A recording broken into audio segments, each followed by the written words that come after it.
Muito bem, a gente segue aqui com a sequência do curso de auditoria. Agora a gente vai abordar a parte de exigências éticas. A auditoria é uma atividade que, como você já deve ter percebido aí ao longo das aulas antecedentes, é uma atividade que vem de confiança. O que ela entrega é uma opinião sobre um dever de prestar contas, sobre um conjunto de demonstrações contábeis, para que aquelas pessoas que são usuárias dessas demonstrações contábeis atribuam a essas demonstrações elaborados por uma administração de uma entidade, a confiança adequada. Essa confiança só vem por conta da opinião do auditor. Então, o auditor, naturalmente, deve observar rigorosos padrões éticos, porque só assim é que ele vai poder gerar confiança do público. O auditor acaba agindo como um verdadeiro fiscal público de demonstrações contábeis. Então, rigorosos padrões éticos serão observados, entre eles a independência profissional, principalmente. Se o auditor perde a independência, todo o trabalho cai por terra. E são esses elementos que a gente vai observar agora nessa aula de exigências éticas. O estudo do tema passa, logo de início, pelos 5 princípios éticos exigidos na auditoria. Tudo isso é conteúdo normativo, isso consta nas normas de auditoria. E esses princípios, nós temos os 3 primeiros aqui nessa telinha, eles costumam aparecer nas provas, né? As questões exigem que você identifique os 5 princípios e, eventualmente, identifique aquele princípio e o seu conceito também, ali no contexto das questões, é isso que a gente vai ver. O primeiro princípio ético é da integridade. Integridade significa honestidade. E aqui existe um detalhe bem interessante. Olha só, o auditor deve ser honesto em relação aos clientes, aos usuários e aos demais interessados no trabalho de auditoria. Então veja, auditoria você sabe que é uma relação entre 3 partes, né? Nós temos a entidade, né, que reporta a informação, tá aqui, a entidade. Nós temos aqui do outro lado os usuários. E nós temos o auditor aqui fazendo análise dessas demonstrações, dessa informação que foi prestada aqui pela entidade, disponibilizada ao mercado e aos usuários. O auditor precisa ser honesto em relação a esse lado aqui e a esse lado aqui. E isso é bem importante porque quem contrata o auditor, pessoal, é a entidade. Mas isso não significa que o auditor deve tomar partido do lado da entidade. O auditor é independente, ele tem que emitir a sua opinião com dever de integridade, não só para quem lhe contratou, mas também ele precisa saber que a sua informação ela vai para o mundo. As demonstrações contábeis vão para o mundo, né? Investidores, credores, todo mundo tem algum interesse ali, precisa confiar nessas demonstrações e vai confiar por conta do trabalho do auditor. Então, o dever de honestidade do auditor, o dever de integridade é amplo. Não é só em relação ao cara que contratou ele, mas em relação ao público também, que ele nem sabe quem é, mas que vai utilizar essa demonstração contábil como fonte de informação para tomada de decisão. Então, esse dever de integridade aqui, é importante a gente destacar isso aqui, que a honestidade do auditor deve ser não apenas em relação ao sujeito que o contratou, mas também aos usuários e aos demais interessados no trabalho de auditoria. Veja que quando você contrata um advogado de defesa, por exemplo, o advogado ele toma o seu partido, né? Ele vai fazer a defesa ali das suas alegações. Ainda que você esteja errado, ele vai lhe defender e vai sustentar a sua posição. O auditor ele não tem isso, ele não tem essa possibilidade de sustentar uma afirmação incorreta ou uma irregularidade apenas para ficar do lado do cliente. O dever de integridade, de honestidade, portanto, é amplo, envolve até mesmo aquelas pessoas que não contrataram o auditor como seus usuários. Então, integridade, nosso primeiro princípio ético. Segundo princípio, a objetividade. Objetividade tem a ver com julgamentos, né, livres de qualquer viés. Qual é o inverso da objetividade?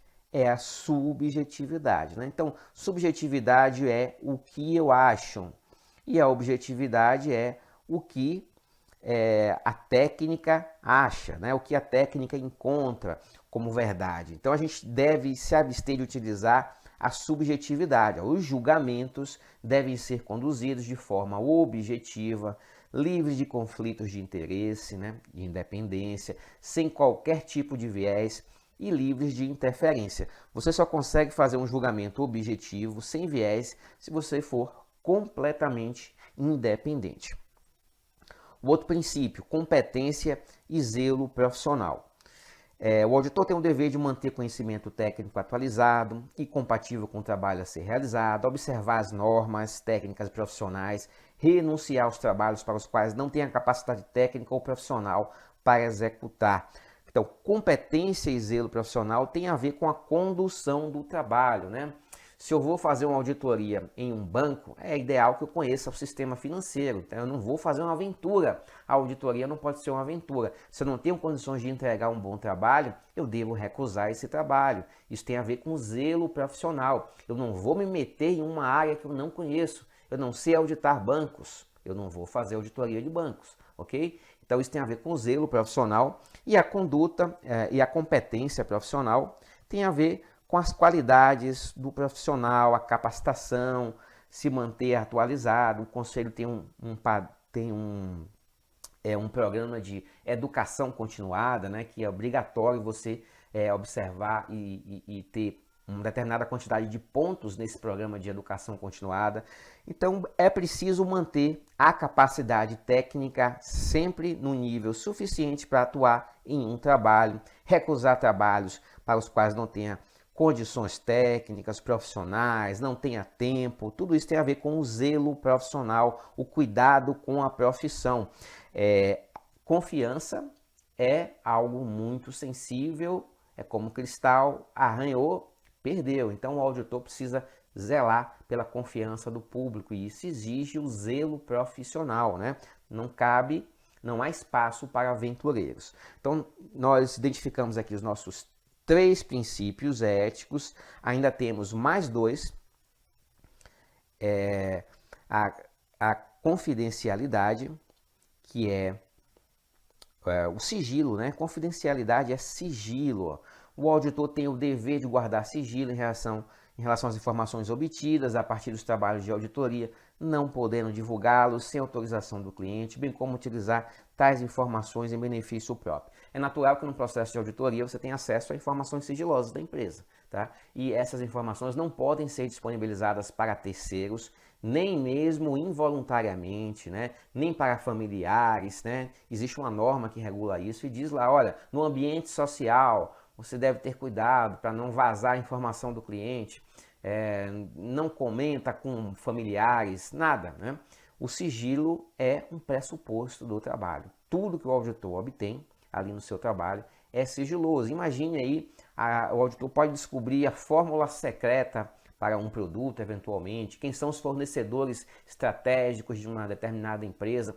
E, evidentemente, essas informações trazem vantagens competitivas para essas empresas. Elas não podem ser difundidas assim aleatoriamente pelo mercado. Então, existe uma regra geral de dever de sigilo. O auditor não pode contar para ninguém nada nenhuma informação que ele tenha obtido ali no trabalho. Ele também não pode se beneficiar da informação que obteve. Então, se ele tem ali uma informação estratégica, que ele sabe que daqui a algum tempo as ações daquela empresa vai bombar, vai subir, ele não pode correr lá e comprar as ações, né, já com essa expectativa de ganho.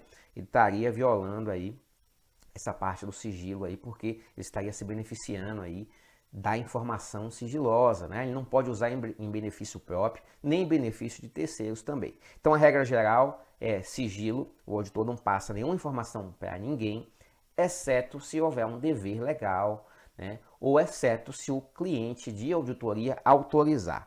Então, deve guardar sigilo em relação às informações. Se houver autorização do cliente para divulgar, ok, aí é uma outra circunstância, pode utilizar. Você não pode utilizar a informação também em benefício próprio, em benefício de terceiros.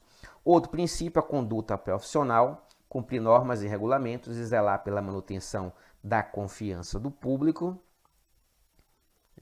Então, nós fechamos aqui os 5 princípios éticos.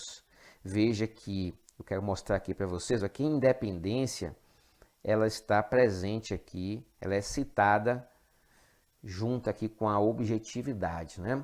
em forma implícita também, junto aqui da integridade, a independência acaba sendo citada. Né? Por que eu quero falar da independência? Porque a independência é um dos princípios mais caros ao auditor. Não é à toa que o nome da nossa disciplina é Auditoria Independente, porque o auditor é independente. Tá? Vamos lá. Vamos fazer a questãozinha aqui sobre princípios, para a gente ver como é que as questões aparecem. Normalmente as questões aparecem ou citando os princípios para você identificar, ou vinculando princípio e conceito para você acertar, marcar a assertiva correta. Em consonância com a estrutura conceitual, para os trabalhos de asseguração. O que é trabalho de asseguração, pessoal? É qualquer trabalho em que nós temos aquela avaliação das afirmações com os critérios, na qual resulta uma opinião por meio de um relatório do auditor. Lembrando que a auditoria é um trabalho de asseguração, mas não é o único. Bom, os princípios, vamos lá. Vamos começar aqui de baixo para cima. Ó. Integridade é um princípio? Que significa honestidade, né? Ser honesto em relação aos clientes e aos usuários. Objetividade é um critério? Sim. É a independência, o julgamento sem qualquer tipo de viés, livre de qualquer interferência. Competência, nós temos a competência. Competência e zelo profissional é um princípio, né? Tempestividade é princípio, isso aqui não é princípio, tá? Probidade profissional não é princípio e sigilo profissional é princípio, embora na norma ele venha com o nome de confidencialidade, mas a gente poderia admitir que é a mesma coisa. Então a letra D não pode ser nossa resposta. A letra C, integridade apreço não existe. Veja que as bancas vão inventando uns nomezinhos, né? Ó, imparcialidade não é um princípio. Honestidade não é um princípio, né? Embora a integridade signifique honestidade. Então veja que a banca vai brincar com os nomes e provavelmente ela vai escolher como resposta correta aquela que tem o nome conforme aparece na norma. Harmonia com a classe, nada disso. Solidariedade, pelo amor de Deus, né? Tem umas coisinhas absurdas aqui. Letra B, integridade ok, apreço não existe, objetividade existe, competência existe, honestidade não existe, mas existe a integridade, que seria a mesma coisa, né? Então, a gente sempre fica na dúvida aqui se é um sinônimo ou não. Eu acredito que não. Sigilo profissional, esse aqui é bastante usado como sinônimo de confidencialidade. Comportamento profissional ou conduta profissional, né? Daria para admitir também. Então, a gente tem aqui apreço. Com certeza isso não existe, não pode existir apreço, né? Isso não é forma de, não é princípio, isso aqui é uma questão de tratamento aí, pode até prejudicar a independência. A letra A, integridade, beleza. Objetividade, certo, julgamento sem viés. Competência, a competência citada nos princípios, pessoal, tem a ver com a qualificação técnica, né? Manter o conhecimento atualizado, né? Então, a competência, zelo profissional, observar as normas, sigilo profissional, certo, né? Como confidencialidade e comportamento profissional. Então, perfeita aqui a nossa letra A seria a nossa resposta. Vamos falar agora de independência, que é dentro da parte ética, da parte de exigência ética, aquela que mais dá pano para manga, né? Aquela que aparece sendo citada na maior parte das questões, porque é um dos temas mais caros ao auditor. Vamos dar uma olhadinha na norma. No caso de trabalho de auditoria, ser de interesse público, e portanto, o que é uma entidade, o que é um trabalho de interesse público? É um trabalho que vai ser disponibilizado para a sociedade em geral, né? Investidores, credores, ou seja, não é um trabalho particular ali apenas no âmbito da entidade, né? Mas um trabalho que vai para o mundo. As demonstrações contábeis elas vão para o mundo porque afetam investidores, credores, fisco, governos e todos que tenham interesse nessa informação. Então, quando a gente tem um trabalho de auditoria que é de interesse público, por exemplo, uma SA, por exemplo, é exigido e, portanto, exigido pelo Código de Ética e pelas normas profissionais, se exige que o auditor seja independente da entidade sujeita à auditoria. O Código de Ética e as normas descrevem a independência como abrangendo postura mental independente e independência na aparência. Então veja que a independência exigida do auditor não é só uma independência de fato. Não basta ser independente, é preciso ser e parecer também independente. Porque se você não parece independente, né? Se você eventualmente você tirou uma foto com o presidente da empresa que você está auditando em uma festa, por exemplo. Embora tenha sido ali só uma foto ali, naquele evento social ali, sem maiores conversas, se alguém verificar essa foto, pode colocar em dúvida a sua auditoria, né? Vai dizer, olha, o cara é amigo do presidente, é claro que ele fez um relatório favorável aí à empresa. Então veja, o sujeito, apesar de ser independente de fato, pelo simples fato dele ter tirado uma foto, e essa foto ter chegado ao conhecimento do público, o trabalho é colocado em dúvida. Por isso que é importante não apenas ser, mas parecer também independente. É por isso que a norma diz que a independência de fato, né, que é aquele pensar livre, livre de qualquer viés, livre de qualquer interferência, né, a postura mental livre, e também a independência na aparência. O auditor precisa parecer independente, não apenas ser. A independência do auditor frente à entidade salvaguarda a capacidade do auditor de formar opinião de auditoria sem ser afetado por influências que poderiam comprometer essa opinião.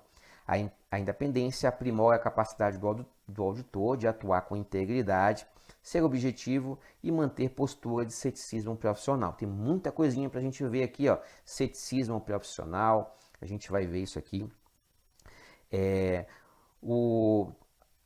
A nossa aqui, a ICPA, que é uma organização contábil estrangeira, ela descreve a independência como a ciência da objetividade e liberdade de influência externa.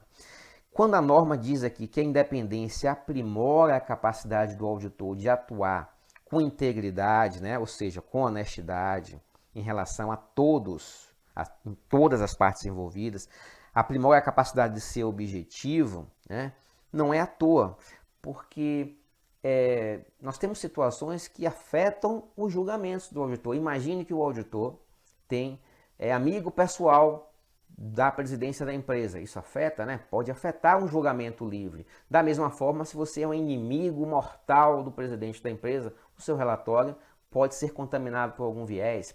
Se você tem algum interesse na empresa, ou seja, você tem ações da empresa, você como auditor, o seu livre pensar também ficará contaminado. Então essa postura independente, ela tem que ser ampla, né?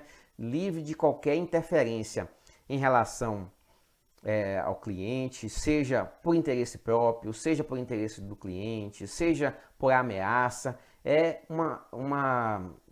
A independência tem que ser um valor muito amplo e a gente tem diversas qualidades de ameaças à independência, que é o que a gente vai ver daqui a pouquinho. Então, essa independência precisa ser ampla, não é à toa, né, que o auditor é chamado auditor independente. Essa independência deve ser de fato, ou seja, de pensamento, ou seja, o auditor precisa chegar às suas conclusões sem sofrer qualquer efeito de influência que comprometa o julgamento profissional. Que tipo de influência poderia afetar? Ameaças, medo, né? Inimizades, tudo isso poderia gerar algum tipo de comprometimento nesse julgamento livre.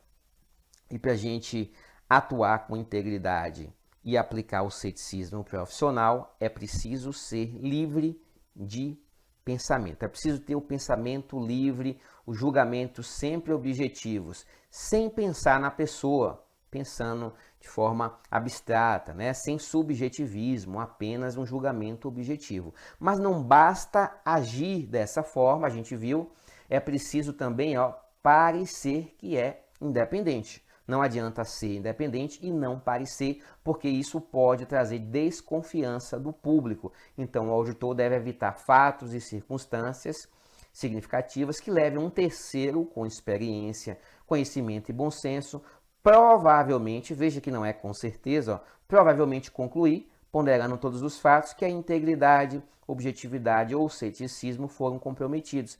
É a nossa historinha da foto, né? O auditor tirou uma foto com o dono da empresa numa festa, ou tirou a foto com o dono da empresa ali numa lancha tomando cerveja. Ainda que tenha sido casual aquele encontro, o público, né, vai atribuir dúvida e certamente um terceiro, como diz aqui, né, um terceiro com experiência, conhecimento e bom senso, né, vai dizer, poxa, esse auditor, ele teve a sua independência prejudicada. O cara está numa lancha com o dono da empresa tirando foto e tomando cerveja, né? Embora tenha sido casual ali aquele encontro, vai ficar comprometido na aparência a independência. E em relação à independência, não pode ter desconfiança, pessoal. Por isso que a gente diz assim, independência é como cristal. Arranhou, lascou, tá bom? Arranhou, não volta atrás, não tem meia confiança. A confiança tem que ser integral. Então, a independência também precisa ser ampla para não abalar a confiança do público. Bom, nós temos algumas ameaças à independência que são descritas nas nossas normas, né? A ameaça de interesse próprio é quando o auditor tem um interesse particular ali na situação, né? Pode ser um interesse financeiro em relação à empresa que ele está auditando, né? Isso pode gerar, imagine que se o auditor faz um relatório que é muito ruim para a empresa, as suas ações vão desabar. Mas aí o auditor tem, de repente, 90% do seu patrimônio pessoal em ações daquela empresa. Então, ele está destruindo o seu próprio patrimônio pessoal, né? A partir do momento em que ele diz a verdade em relação àquela empresa ali no seu relatório. Então, ele pode ser coagido ali a mentir, né? Para não prejudicar a si próprio. Então, é isso que a gente fala de interesse próprio, quando há interesses do auditor envolvido em relação ao cliente. E isso pode afetar a independência. Autorrevisão é revisar o próprio trabalho, né? Essa é uma circunstância que deve ser evitada na auditoria e acontece do seguinte modo. Imagine que o auditor prestou consultoria à empresa no ano X1. Consultoria qualquer, consultoria contábil ali, né? Explicou ali para a empresa, sugeriu como é que ela deve contabilizar certas coisas, enfim. E a empresa fez conforme o auditor sugeriu ali, né? Que naquele ano, em X1, era consultor. Aí no ano X2, esse auditor é contratado agora para fazer a auditoria do ano X1. Então veja que situação estranha, né? Ele vai auditar um ano que ele foi consultor da empresa, ele estaria auditando o seu próprio trabalho, né? Isso vai trazer limitações de julgamento, é a ameaça de autorrevisão, ele vai revisar o seu próprio trabalho. É como se você fizesse ali a sua prova discursiva e a banca dissesse assim para você, agora corrige sua prova e dá a sua nota, né? Imagine se você fosse atribuir uma nota a si próprio ali na sua redação, né? Você ia valorizar essa nota, um pouquinho é natural isso, o seu julgamento ficaria prejudicado. Então, não devemos ter situações de autorrevisão, porque é uma limitação clara à independência.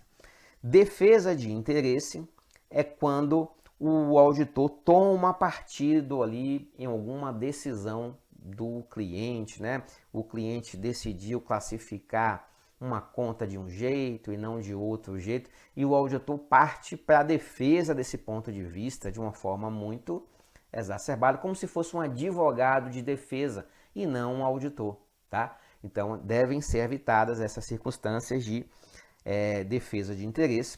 Ameaças de familiaridade, né? Vem de família, ou seja, relacionamentos muito próximos, seja pelo tempo, ou seja até mesmo de relacionamentos familiares, tá? Então, se eu sou auditor há 4 anos de uma empresa, e eu já estou pensando, eu quero garantir o meu 5º ano nessa empresa aqui, porque os honorários são bons, então eu vou fazer um relatório aqui que fique no agrado da administração da entidade, para que ela me contrate também no ano 5, né? Novamente. Então, esses relacionamentos duradouros, né, podem trazer essa ameaça de familiaridade.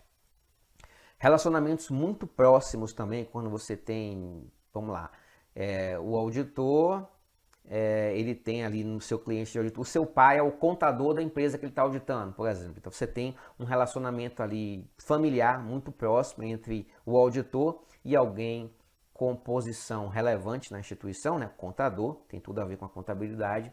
Então esse relacionamento familiar muito próximo também pode trazer ameaças à independência.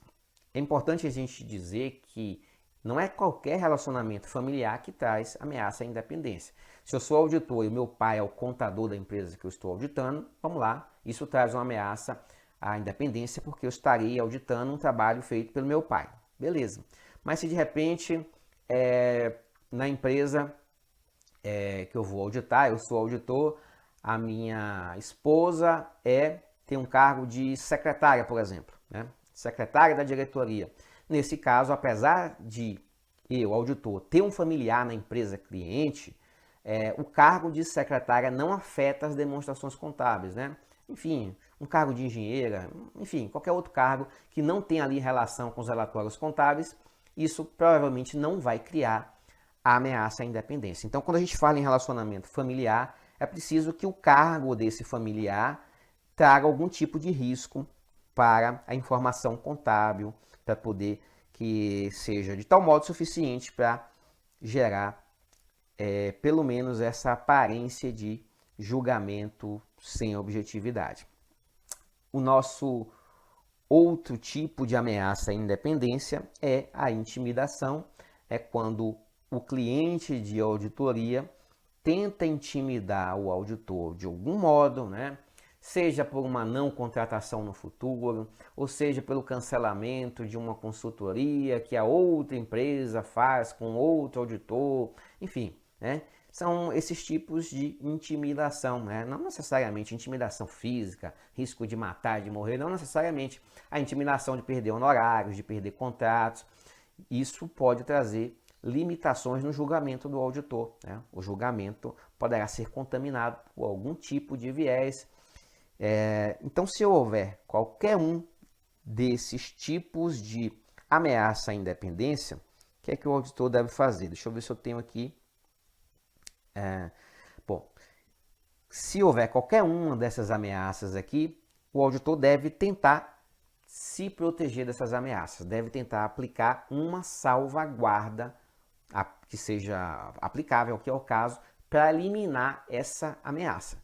Se ele não conseguir eliminar a ameaça, talvez não sobre alternativa a não ser declinar do trabalho, tá? Mas como é que a gente aplica as salvaguardas? Vamos lá. Vamos imaginar aqui que o auditor fez a consultoria aqui, ó, no ano X1, aí no ano X2 ele está sendo contratado para fazer a auditoria do exercício X1. Ele sabe que vai incorrer na autorrevisão, né? Porque ele prestou alguma consultoria no ano X1, então ele não poderia ser auditor de X2, né? Auditando o exercício de X1.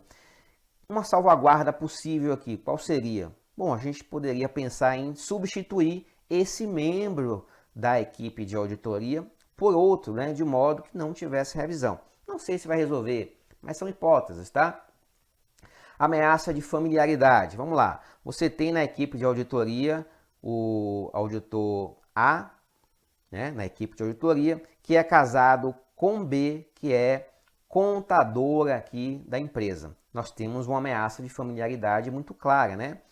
A estaria auditando a esposa, né? Acho que foi a esposa que eu falei, né?